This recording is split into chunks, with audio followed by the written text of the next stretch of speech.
And sir, how to reach over 100 plus marks in JEE Advanced if 11th is good and 12th started?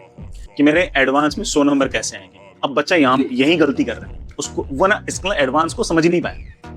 पहली बात तो वो ये सोच के चल रहा है कि ना एडवांस 360 नंबर का आएगा। आईआईटी ने कभी कहा ही नहीं कि हम 360 नंबर का पेपर पूछेंगे, है ना। पिछले 3 साल से पूछने में अलग बात है, लेकिन उससे पहले एक बार 420 का पूछा है, 480 का भी पूछा है ना। तूने 100 कैसे डिसाइड कर लिए?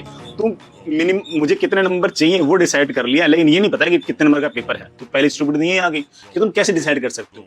दूसरी बात ये कि एडवांस का पेपर तो हर साल इतना भयंकर उसके अंदर अप्स एंड डाउन्स है।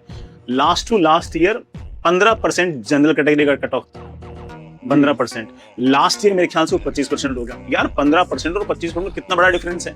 तो पेपर के लेवल के अंदर ही इतना डिफरेंस है कि आप अगर पहले से अगर सोच के जाओगे ना कि मुझे इतने नंबर चाहिए, तो मान के चलो कि आप निपट गए हो। भले आपने कितनी पढ़ाई कर रखी हो, किसी टीचर ने पढ़ा रखा हो, अगर आप एडवांस जैसे एग्जाम के अंदर पहले से सोच के जा रहे हो तो आपको कोई नहीं बचा सकता।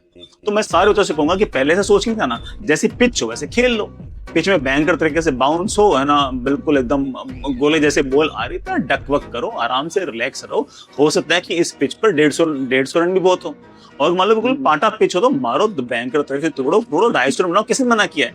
लेकिन आप ये नहीं सोच सकते कि हाँ ये गड्ढों वाले पिच है, मैं तो यहाँ पर जाकर ना 150 रन मैं तो अकेला है ना 350 रन बना के आऊंगा, फिर तो 50 रन भी नहीं बनेंगे। तो आप हमेशा पिच के हिसाब से खेलो। और एडवांस में खास तौर से ऐसा है, मेन में फिर भी पहले से पता है कि इतने नंबर का पेपर है, ये सिलेबस है, ऐसे सवाल पूछते हैं, दैट्स इट।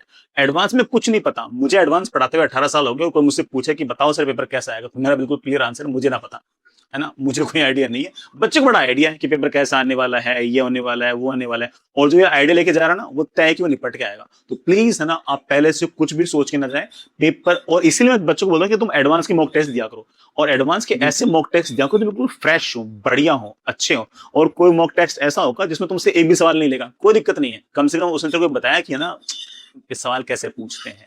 कोई पेपर ऐसा होगा जो बहुत ही आसान होगा। इस तरह के अप्स एंड डाउन्स आपको क्लियर करने चाहिए। तो पहले से नंबर सोच के ना जाए, पढ़ाई ज्यादा करें, एंड एडवांस के पेपर्स में थोड़ा सा प्रायोरिटीज देखें कि मैं कौन से सवाल पहले कर सकता हूं।